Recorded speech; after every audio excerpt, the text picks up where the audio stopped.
बहुत दुश्वार हो जाएगा जीना यहाँ, तू जात के अंदर ना रही है। देखिए ये भी लाइन किसका है, जॉन इलिया साहब के।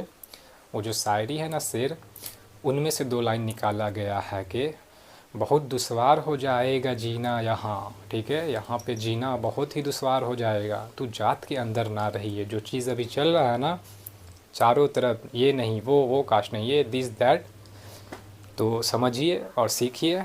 शेरो शायरी में भी बहुत सारे दर्द और बहुत सारे इन्फॉर्मेशन छुपे हुए रहते हैं। चलिए हम लोग देखते हैं टाइप्स ऑफ सेंटेंसेस जो हम लोग पढ़ रहे हैं, ठीक है। हम लोगों ने ऑलरेडी दो तरह के सेंटेंसेस पढ़ रखे हैं जो कि मेरे प्लेलिस्ट में मिल जाएगा, टाइप्स ऑफ सेंटेंसेस वाले प्लेलिस्ट में, आप वहाँ से भी देख सकते हैं। उसका मैंने डिटेल में बात किया है कि किस तरह के सेंटेंस है, क्या है, आइडेंटिफिकेशन भी बताया है कि ऐसे आप पहचानिए कि हाँ ये इस तरह का सेंटेंस है, इससे बिलोंग करता है। आज हम लोग पढ़ेंगे क्या, इम्पेरेटिव सेंटेंसेस को, ठीक है। चलिए जल्दी से पढ़ते हैं क्या है कैसा, मुद्दे पे आते हैं।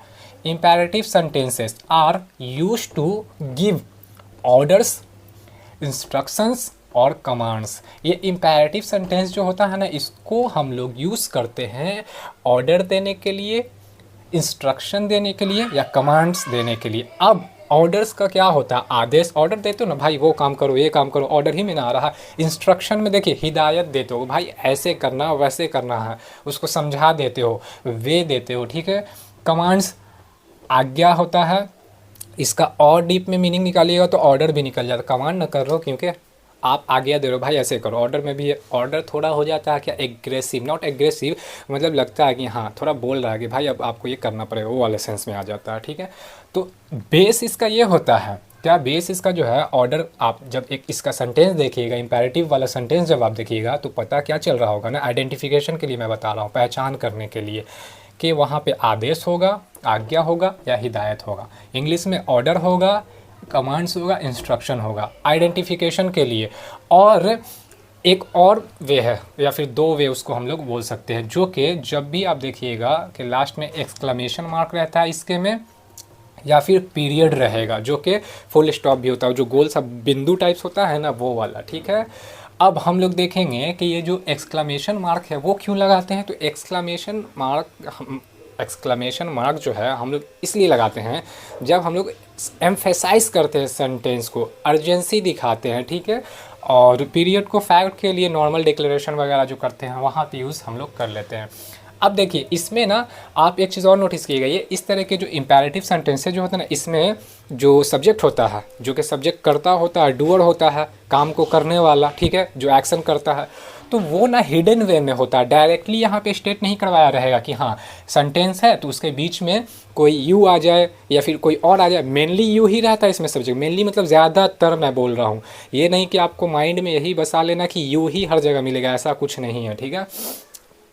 ज़्यादातर में यू मिलता है, कैसे मिलता है अभी चलिए हम लोग देख ही लेते हैं। लेकिन एक चीज़ बताती है, हिडन वे में रहता है लेकिन सब्जेक्ट रहेगा, सब्जेक्ट के ही द्वारा एक्शन होता है, हिडन वे में होता है। देखिए कैसे सेंटेंस देखते हैं, होपफुली आपको ये समझ में आ गया होगा, इसका बेस समझ में आ गया होगा। और यहाँ पे एक चीज़ और देखिए, जो मैंने बोला था ना कि ऑर्डर है, इंस्ट्रक्शन है, कमांड है, तो इससे पता चलेगा, आइडेंटिफाई करने में इजी होगा कि हाँ सेंटेंस बोल ही रहा होगा। कैसे देखिए सेंटेंस एक दो देखते हैं तब समझ में आ जाएगा, फिर हम लोग और देखेंगे, ठीक है।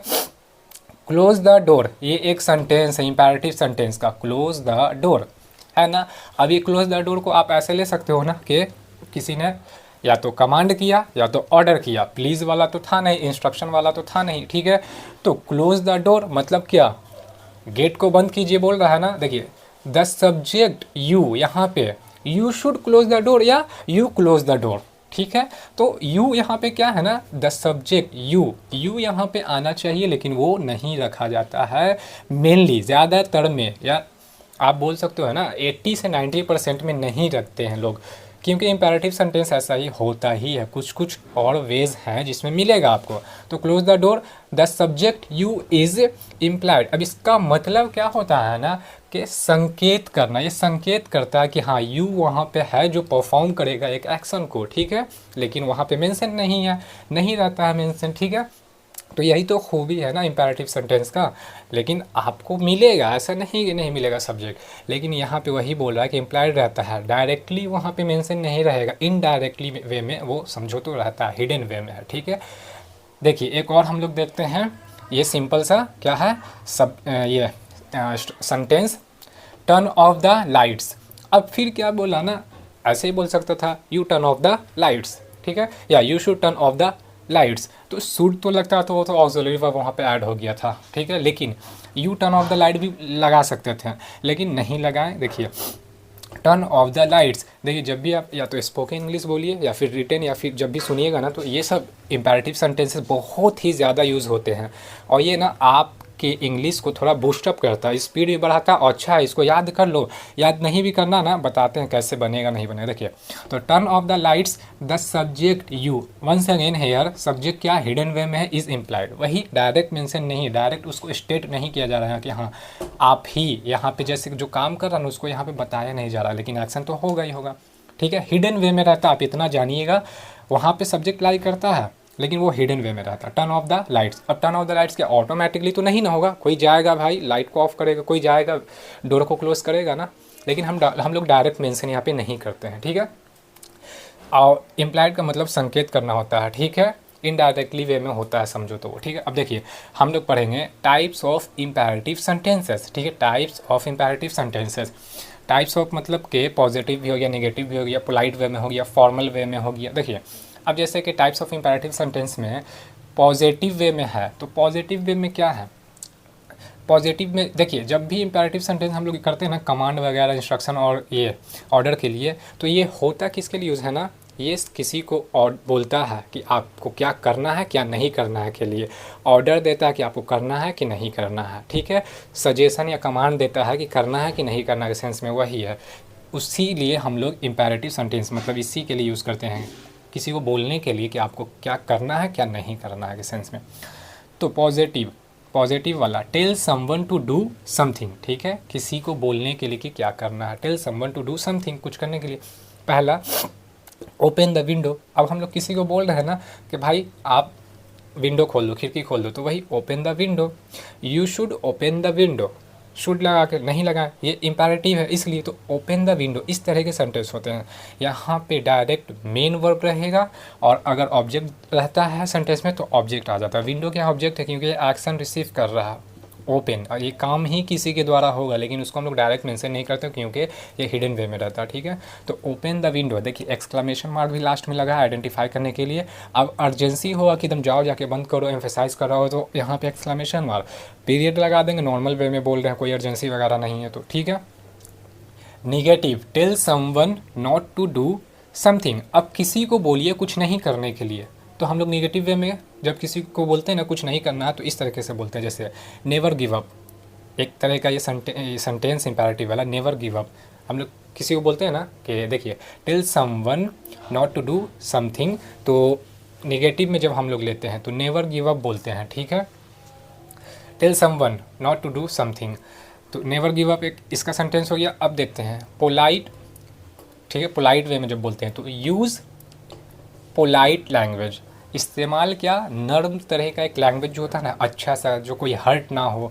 Use polite language to make a request, क्या एक रिक्वेस्ट करने के लिए, जैसे कि kindly turn off the music. अब प्यार से ये बोला, अच्छे से वे में, अच्छे से लैंग्वेज में बोला क्या कि भाई म्यूज़िक बंद कर दो, कृपया करके म्यूज़िक बंद कर दो। Please turn off the music भी होता, kindly turn off the music.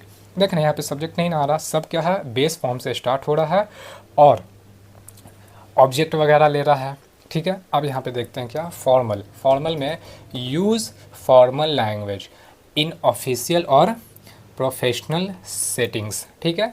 तो ये बोला फॉर्मल लैंग्वेज को भी हम लोग यूज़ करते हैं इन ऑफिशियल और प्रोफेशनल सेटिंग में, ऑफिशियल सेटिंग में या फिर प्रोफेशनल सेटिंग्स में भी। जैसे कि हम लोग बोलते हैं ना ऑफिशियल वे में, जैसे बोल देते हैं submit your application by Friday, मतलब फ्राइडे तक आप अपने एप्लीकेशन को सबमिट करें। यहाँ पे क्या है ऑर्डर दिया, या फिर ऑर्डर ही मेनली यहाँ पे लो, या फिर आप इसको कमांड ले सकते हो, आज्ञा, ठीक है। और इसका भी सेंस तो वही ऑर्डर वाला भी तो आता है ये, ठीक है।